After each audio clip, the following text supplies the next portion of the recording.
Okay guys, nandito tayo ngayon sa San Narciso, Zambales. Come on, let's go.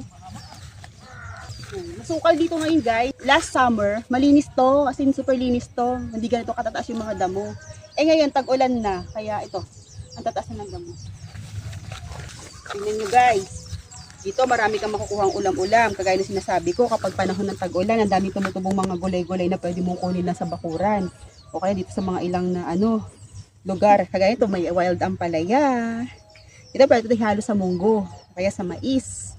O kaya pwede mo lang siya i-blanch, haluan ng kamatis. Ito, ang dami oh. Yan, dami oh. Kaya ito naman. Oh, dami oh. Namumulaklak na yung bunga, alam ko pwede halo sa pakbet.